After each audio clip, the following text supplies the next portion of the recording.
You sacred treasures had so much potential. I'm kind of disappointed in y'all. Y'all still pretty cool though. Before we hop into this ranking of the sacred treasures from 7 Deadly Sins, please do me a favor and drop your own list of the sacred treasures in the comment section down below. Leave a like and subscribe if you haven't already. Also, hit that little notification bell so you don't miss any videos that come up on the channel. Now, let's get into it. What's up guys, I got the pencil here and here we are to rank the sacred treasures from 7 Deadly Sins. Not in terms of power or anything, not like that. We may talk about that in the future, but for now, I'm just talking about like the sacred treasures themselves, what I think of them, how well I think they're used, stuff like that. Let's get right into it with number 7. I despise Alden as much as I despise Merlin with a burning passion, and by that I mean I don't really care for either of them. AKA Alden's just a ball. Like legitimately, it's just a ball. Like what does it do? Does it have a sacred treasure release? Is the sacred treasure release supposed to be the fact that Merlin can store her soul in it? Hold on, I'm gonna be right back. Alright, I'm back. Yeah, it's literally just a ball. It has never shown any of its powers. It doesn't have a sacred treasure release, and it can conjure or like act as a medium for Merlin's magic. But other than that, what does it do? Other than sit there and be a ball. Like, it's not that interesting. I mean, like, I like the design partially, mainly because of how Nakaba designs it. It looks a lot. It's one of the more highly detailed sacred treasures, but really, it's just a bunch of squiggly lines. I can do that. I can do that, well, no, not with my eyes closed. I can't draw a perfect circle with my eyes closed, but I can do all the squiggly lines myself. It's not a very interesting sacred treasure in terms of design. It's not a very interesting sacred treasure in terms of abilities. It's not even a very interesting sacred treasure in terms of how often it appears and how often it's used. Most of the time, due to it just being a floating ball that doesn't do anything, I kind of forget Merlin has it until it's like a focal point of a shot where like she fires out an extermination ray from it or something like that. But even then, sometimes it's just there and it's hard to notice because it's so tiny and pointless. And not that it's pointless because it obviously amps Merlin. There's a reason she uses it instead of not using anything at all. But at the same time, that's the most basic thing a sacred treasure can do. It doesn't have any interesting abilities. It doesn't have any interesting appearances. It doesn't have any interesting moments. What's the point? I'm just sitting here like, I mean, okay, and that's it. Honestly, it's just the most underwhelming and disappointing of the sacred treasures, and it's kind of sad though, because I realized this. It's one of the later sacred treasures introduced because we already get well, no, actually, now I think about it, Lost Vein. I think it's like the 5th sacred treasure introduced, and after like bangers like Chastityful, bangers like Lost Vein, bangers like Gideon, like things that hit, things that smacked a little bit. I'm just sitting here like, oh, you have a ball. Oh, it's a sparkly ball and it glows. Great. Like, I'm indifferent. I have no interest in it. I'm not sure what it does. I don't think Merlin knows what it does. Like how we have like hold on. How long is 7 Deadly Sins? How do we have a whole 346 chapter series plus bonus chapters and I still don't know what your ability is? Corchus was introduced hundreds of chapters later after Alden, I'm pretty sure. But it still did more. It is more memorable than this little ball. Like, come on now. But enough ragging on the ball. Let's move on to number 6. Alright, so I know I just gave Corchu some praise, but it's honestly, it's kind of whack. Like, I'm not gonna lie to you. It's a 4-section staff, which is really, really cool. I honestly never see these weapons used, like, ever. I don't know. This is just a really rare weapon to see, and that's cool. But the thing is, it has the effect of appearing so late in the narrative that by the time we get to see it, it's used once before disappearing. Not necessarily disappearing, because Bond still uses it after his one activation of the Sacred Treasure release. But even Super Concentration is such a basic ability that I'm like, I'm not really fully rocking with it. Like, it's cool. Like, Bond basically just enters like hyper focus mode and can see everything and can boom ba bing ba, and it can extend forever and go super far, and he can use it to attack everything at once. Like, it's a cool concept, but it has so few appearances and only gets one Sacred Treasure release. I mean, showing of the Sacred Treasure release, but to be fair, other ones only get that once too. But it's one of my least interesting because I feel like Bond could have done that. Like, all Nakaba had to say was Bond's evolution has allowed him to move so fast that he can jab around every single area. Like, Super Concentration doesn't seem like anything special, and that's fine. Like, it doesn't have to be anything special, but for how long we had to wait to see it. Like, Corchus gets introduced in chapter 315. That is 31 chapters before the manga ends.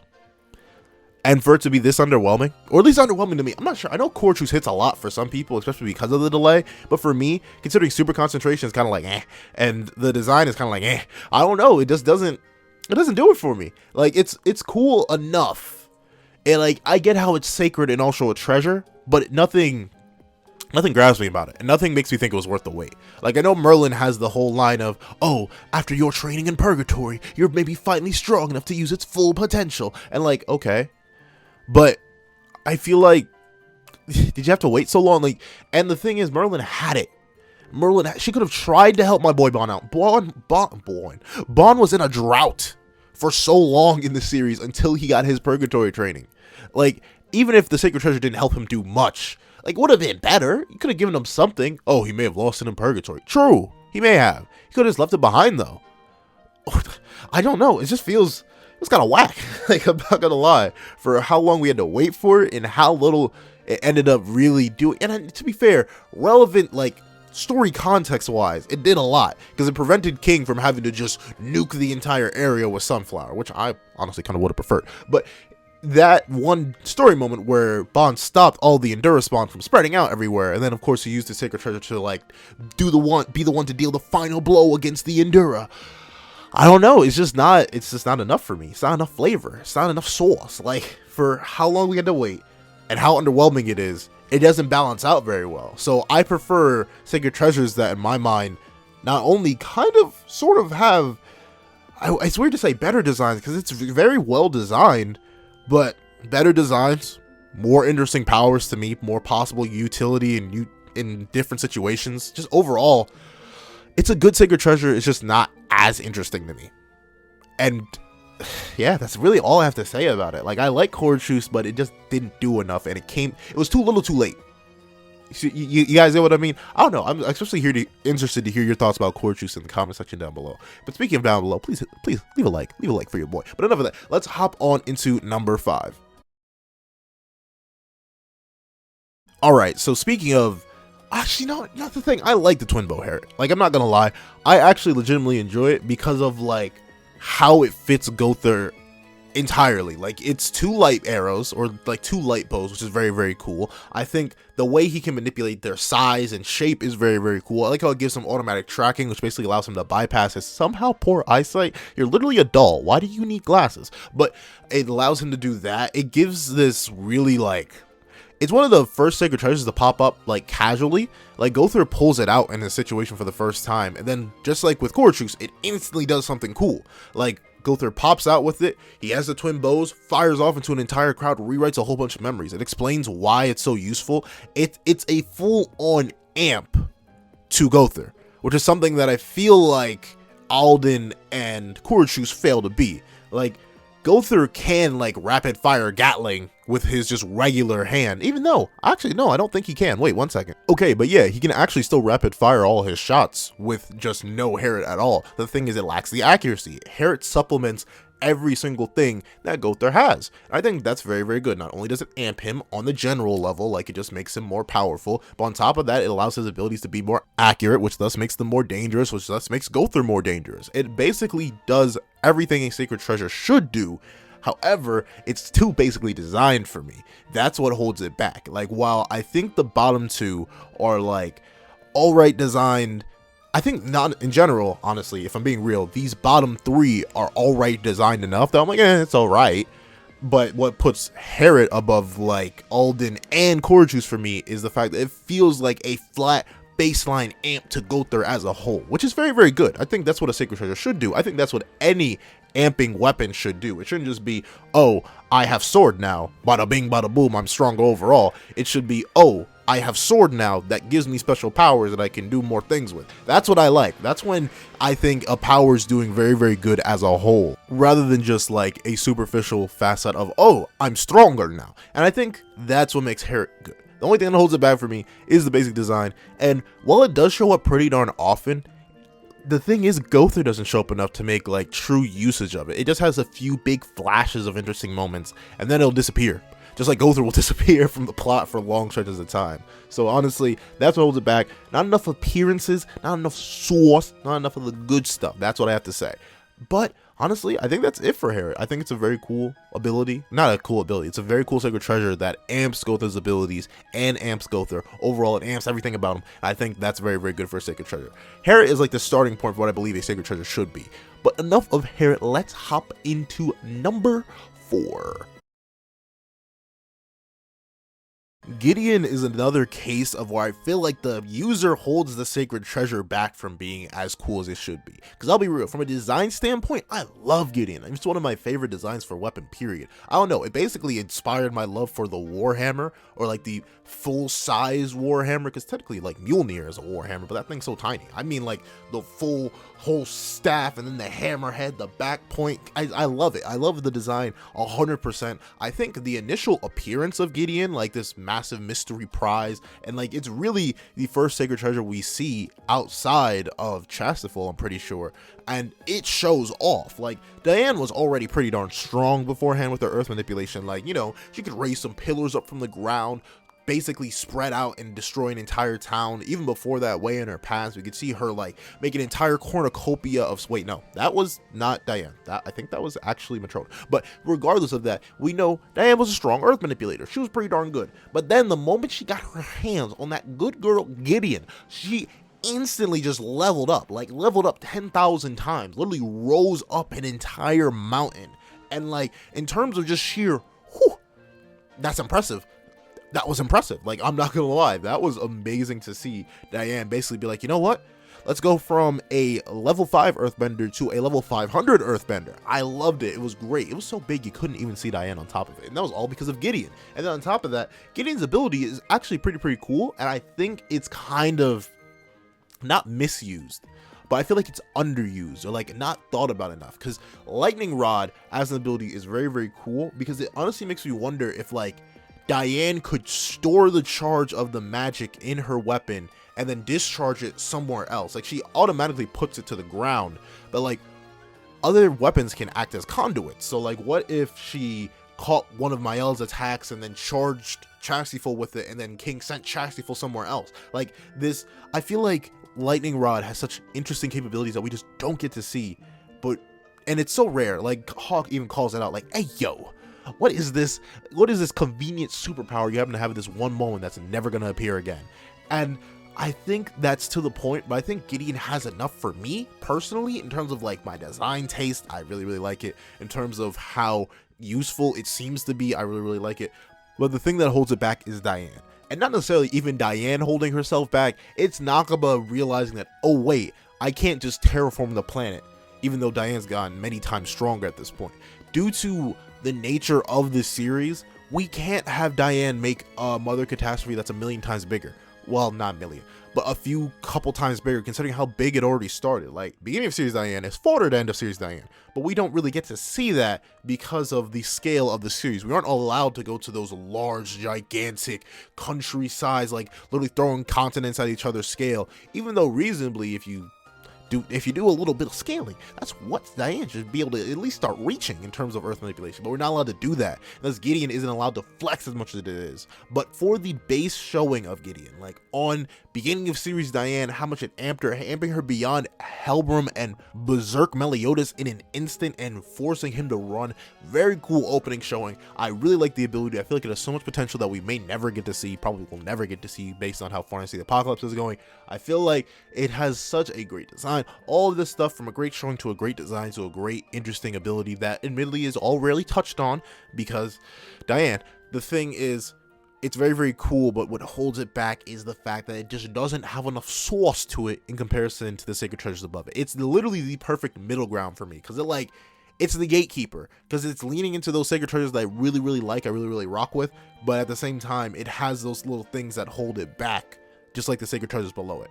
But enough of that, let's hop into number 3. Alright, so I really like Lost Vein. I just think that it wasn't spammed enough.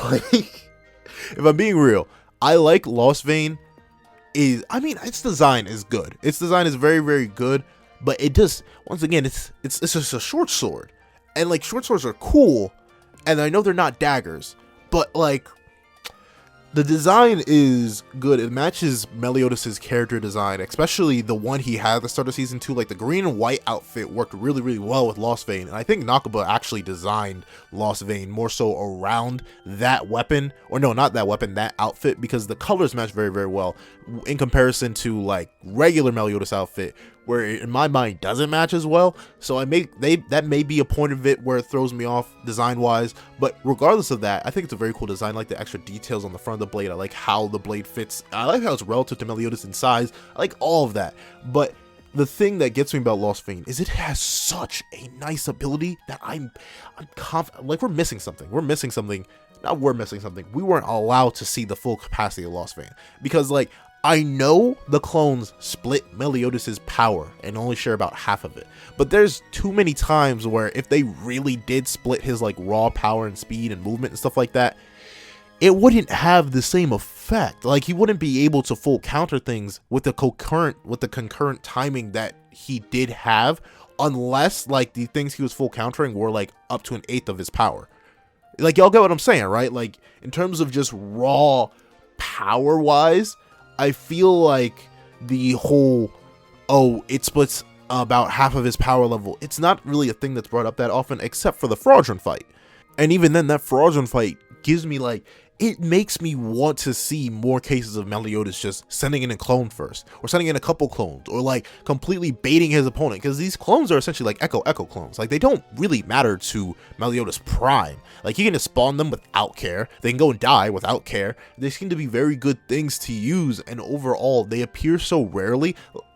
It just disappoints me. Like I want to see more, because of it honestly has one of the most interesting abilities. And if we're going off like Sacred Treasure releases alone, it probably is just straight up number 2, because of how useful clones are as a mechanic in general. Even if they're weaker, that's good fodder to throw out, especially if they can just react in tandem to you regardless of their lowered power. That's very, very good for your opponent. Or no, not for good for your opponent, it's great for the user. Especially, I love how the clones are used in the final fight with the Demon King, when he's in his mountain form and Meliodas is like, hold on, wait a second, and just starts full countering between the clones, and they're all making it bigger and bigger and bigger. Like that's really, really cool. And imagine like the different scenarios you could have stacking on top of each other. Like you have Meliodas Prime, throw out a bunch of clones, and then throw out like a Trillion Dark, and then he runs right back in and focuses on the opponent he's currently fighting. So meanwhile, as he's 1v1ing his opponent, since he's the one with full power, he's the one that's actually relative to the opponent, the clones are just Trillion Dark full counter, Trillion Dark full counter, Trillion Dark full counter, just back and forth, back and forth, back and forth,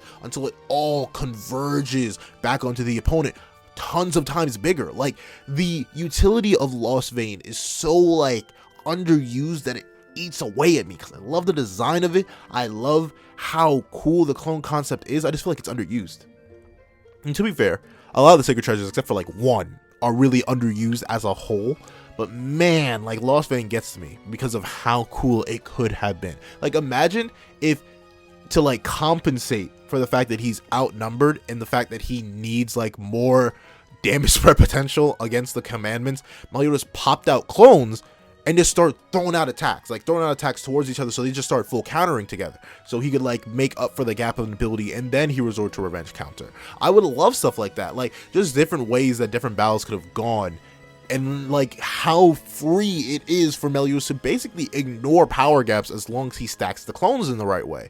Especially, he could literally just have 2 clones full countering something back and forth. Say Meliodas is 10 times weaker than somebody, and he just throws out like a Hellblade stream and has 2 of his clones back and forth at like 15 times. Suddenly he's way stronger than his opponent with that one attack. I feel like it's super cool. I feel like we don't get enough of it. That's my thoughts on it. Man, I really like Lost Vein. I actually really like his design. I don't know what I was even thinking of complaining about earlier. Now that I think about it, I like the hilts. I think it's just small. That's what I don't like about it. I just think it's way too small.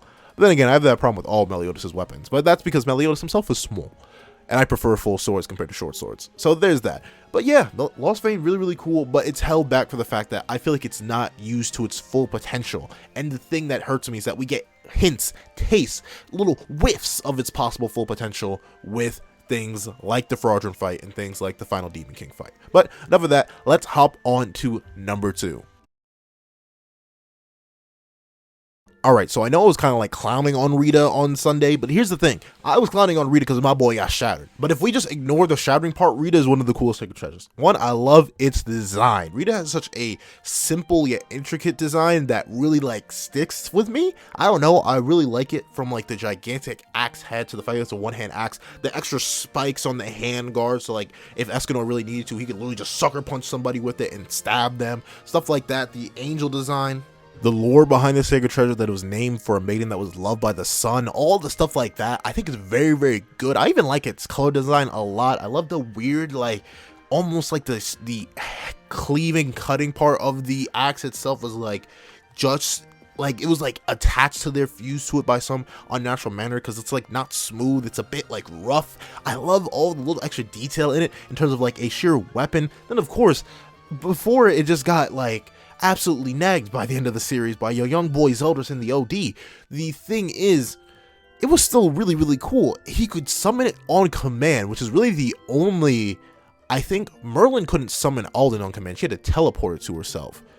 I think Bond may have been able to call Korishi's back, but in terms of Escanor literally just being able to reach his hand out and say, Rita, come to me, and it would just come flying across the lands and slap into his hand, and he would go down with it. Yes, that was so cool. It was great. I really, really loved that. It was a great thing to see him be able to summon it. Then of course the Sacred Treasure release was very, very cool, at least in my mind. I know it was just a big boom, and it was like a big nuke attack, but hey, it's a Sacred Treasure release we got to see. It's a Sacred Treasure release that was interesting enough to me, and honestly, for all the other perks it has, such as being a good conduit for Escanor's power, having an amazing design, being able to protect him from his opponent, protect others from him and his heat, and also literally just act as like a storage battery where he could keep some Sunshine's energy stored so he could restore himself back to his prime, in case, not his prime, but his daytime state, in case he ever got done dirty by a demon or something like that, or ever needed at night. I think all that's very, very cool. It's a nice weapon with so many good perks to it. The only thing that holds it back is that my boy got shattered.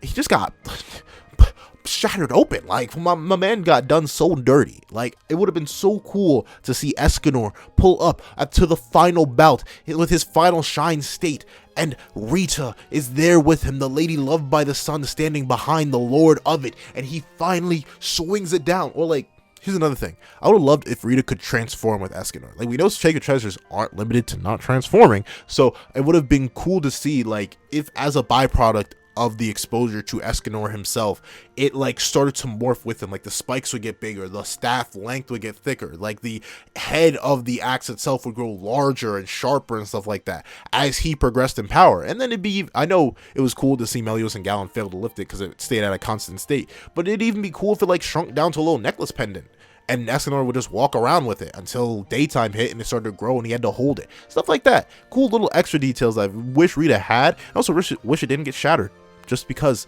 it'd be so much cooler if it didn't get shattered. But that's the thing. I love Rita. I think it's very, very cool. I'm sad it didn't get I'm sad it did get shattered, not that it didn't get shattered. Overall, I really, really like it. I even like it more than Lost Vein, just for the fact that I think its design is cooler, and I think the fact that you can summon it to you is really, really cool, and the fact that even though it got shattered, it did get a lot of showings. It does have a few more unique abilities than Lost Vein, and it's, in my mind, just a bit better used more often than Lost Vein was. But that's just me. Enough talking about the Divine Axe Rita. Let's get into number 1. The third longest Is Busted video is 8 minutes and 33 seconds, and it's about the Spirit Spear, because you know the Spirit Spear was taking number 1. For what reason? I might as well just cut the entire The Spirit Spear Is Busted video and just put it right in this section, and you just need to rewatch it again. No, I'm kidding. But the thing is, I love the Spirit Spear. So unique, so diverse, the ability to transform, the ability to regenerate itself, all around, it's just amazing. So many different forms, so many different capacities, so many different uses. Once again, it's bound to King, who becomes not so kingly by the end of the series because he's kind of weak. But the thing is, it's still such a cool weapon in of itself. You need a spear, you need a shield, you need a weapon, you need a beam. Like, honestly, every single thing about the Spirit Spear is super, super cool. Like, there's nothing wrong with it, especially since it, honestly, out of all the sacred treasures, is used the most, which is shocking to say, but actually, not really. It's not that shocking to say, because King uses it in his idle state, uses it in his attacking state. It has different transformations and stages to it. You have baby spirit spear, which King starts out with. You have post-training spirit spear, which King grows into. Then you have full wings King spirit spear, which is really, really cool, even though I think that teddy bear is absolutely disgusting and it drops it down to the bottom of the list. But regardless of that, I think the spirit spear is so juicy. It's why am I saying it's a juicy? It's a plant. But the thing is, it's so cool to me because it has so many different layers. And yes, I know when King splits it into 4, it gets weaker, but I still think, well, that's just a testament to how strong Full Wings King was, because he was running the ones with 4 Commandment Mael with 4 weakened spirit spears, and he still was washing Mael. Man, my boy got body bagged. I just wonder. But regardless of that, I think it's so cool that we get to see stuff like that. Like a weapon that is not just one weapon, not just 2 new weapons, not just 3 weapons, not just 4 weapons, not just 5 weapons. So many weapons, so many utilities in their forms I don't even think we've seen yet. And I know we're probably never going to see them. And Nakaba probably hasn't even thought about them, but I think they're cool. I think it's amazing. I think it's the best sacred treasure, like hands down by a mile. Like, there's between Rita and Lost Vein, there's like, it's close. Like, maybe ask me on a different day, and I may think like the possible utilizing factor of the clones of Lost Vein Sacred Treasure release may be more useful than Rita overall, and I may have to shift it up higher than Rita. But no, number 1 is locked. Chastity Full is that amazing. It's a wonderful sacred treasure. It's a wonderful weapon all around. King, give it to me, please. I'll take it hands down. You don't need to keep it, bro. Let me use it. I'll probably be better with it than you. I'll say it in a cooler way. No.